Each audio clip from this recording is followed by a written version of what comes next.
pessoal, aula 12 hoje, vamos começar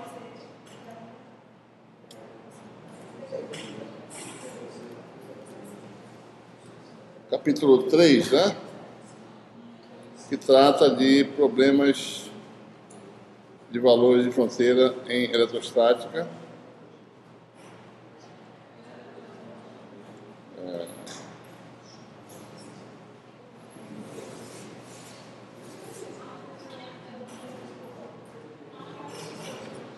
Pessoal, vamos começar, pessoal.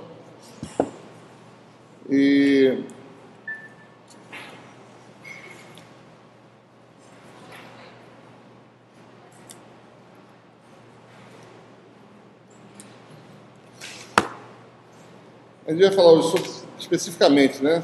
Tem alguns tópicos. Primeiro, a gente vai tratar com a equação de Poisson-Laplace, né? Vai falar mais detalhes sobre o que é isso. A técnica mais comum de solução de problemas em eletrostática, né? E especificamente a gente precisa saber que a solução dessa equação é única, então ele vai enunciar sem demonstrar, certo? Teorema da unicidade. Observem que muito do capítulo 2 vocês vão pular, certo? Então eu vou dizer para vocês aqui.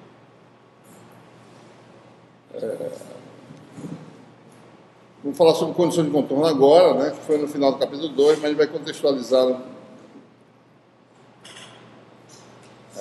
essa formulação em termos da equação de Poisson-Laplace, né?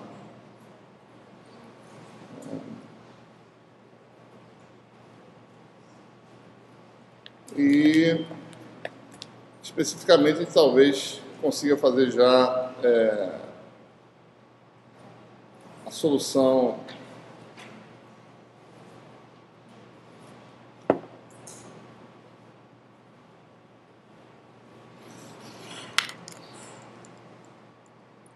mas especificamente a gente vai começar problemas de valores de fronteira governados pela equação de Laplace, né?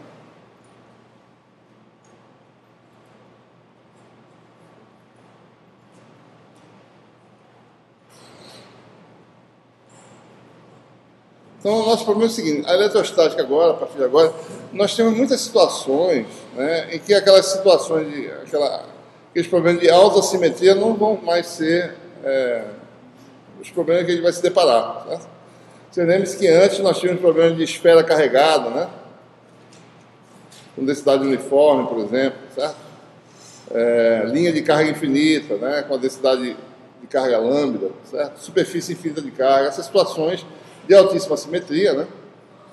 A gente pode resolver tudo isso aqui usando a lei de Gauss, né? Problema de altíssima simetria. Tá?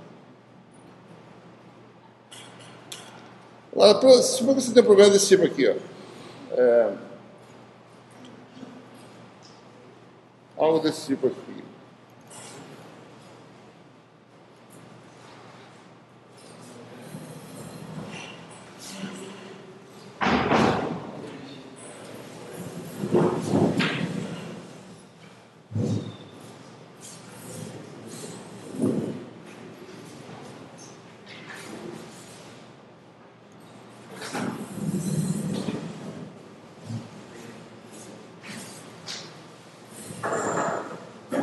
Como é que você tem um problema em que, por exemplo, na banda, você tem uma esfera qualquer, certo? Por exemplo, né? Aqui você tem esfera com densidade uniforme, né?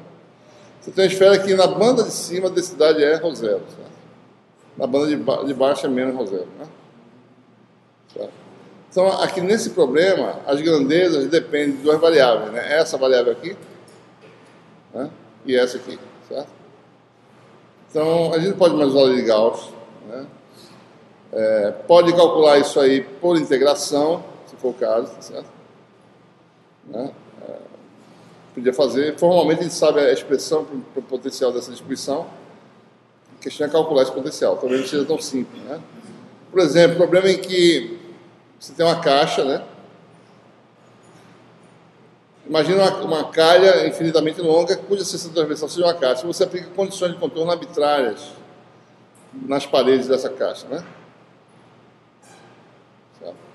Então você tem um problema aqui que você quer determinar qual é a atividade elétrica aqui dentro, dada, né? Você carrega as paredes, submete essas paredes a condições específicas para o potencial, qual é a distribuição de campo ou de potencial aqui dentro, certo? Então esses são problemas que não podem ser resolvidos, né? Você pode resolver por integração, mas você vai ter uma expressão que talvez seja mais complicada de resolver. Então todos esses, a gente tem que realmente olhar, né, nas equações diferenciais que governam a eletrostática e tentar resolver essas equações. Né? Por exemplo, olha esse problema aqui, né? Você pode pensar que isso aqui é complicado de resolver, mas a gente vai ver que tem uma solução fechada para isso aqui, explícita. Né? Vai mostrar isso nesse capítulo. Certo?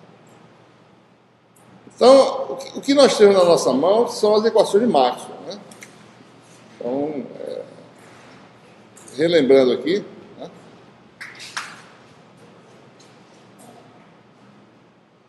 Na eletrostática, em qualquer meio material, nós temos que rotacional de E é zero, né? As equações diferenciais, né? E divergente de D, que é o vetor densidade de fluxo elétrico, é igual a densidade de cargas livres, certo? Aquelas cargas que podem migrar para condutores, né? Podem circular em circuito e assim por diante. Então é isso que nós temos aqui, mais a relação constitutiva no meio que você está trabalhando. Se você estiver no vácuo, você tem ε0E. Se estiver no meio polarizável, ε0E mais P, certo? Então, no fundo, é isso que nós temos para resolver. A gente vai falar de situações mais simples, né? A gente vai falar, em geral, a gente vai resolver problemas que se chama de problema de valor de fronteira, em dielétricos. Ou seja, o vácuo é um caso especial, né? É um caso em que a permissividade elétrica é ε0. Né? E um dielétrico é aquele em que essa relação reduz-se, né, para essa relação simples aqui de dielétricos, mais especificamente, né, lineares. Né? Lineares, já estou dizendo que isso aqui é um dielétrico, homogêneos, né, e isotrópicos. Certo? Então, nesse caso, D igual a εE. Né? Uma relação simples, certo? Então, se você está dentro de um dielétrico, ele é caracterizado por esse parâmetro que é medido no laboratório, né, em determinadas condições. Tá? Se você está no vácuo, isso aqui seria ε0, no caso, só mudar o parâmetro. Né? Então, nesse caso, eu uso essa relação para jogar nessa segunda equação, né, e uso essas equações agora para tentar estabelecer uma nova equação. Isso aqui implica que E pode ser escrito como gradiente de potencial, que o nosso potencial, que tem significado de energia, tem um sinal negativo aqui no gradiente, né? Então, essa equação implica nisso, né? Certo? E daí você usa essa equação aqui com essa condição, você tem o quê, né? Divergente.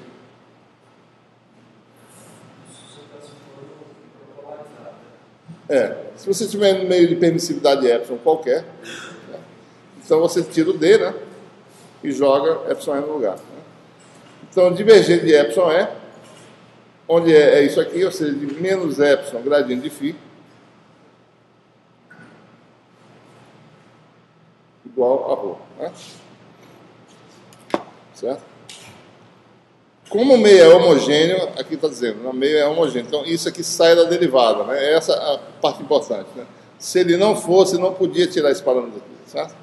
Teria que expandir essa relação. Né? Mas como o meio é homogêneo, né? Está só assim. Então você fica com o quê? Epsilon sai, então você fica com a equação que é Laplaciano de φ menos ρ sobre epsilon. Certo? Então essa é a equação que nós temos. Então observe, né? Para mim resolver a eletrostática, em cada região cuja permissividade é dada, eu sei qual é a densidade de cargas livres na região, imersa na região epsilon, tem permissividade epsilon. Se eu sei isso aqui, então eu resolvo uma equação diferencial de segunda ordem. Essa é a chamada equação de Poisson.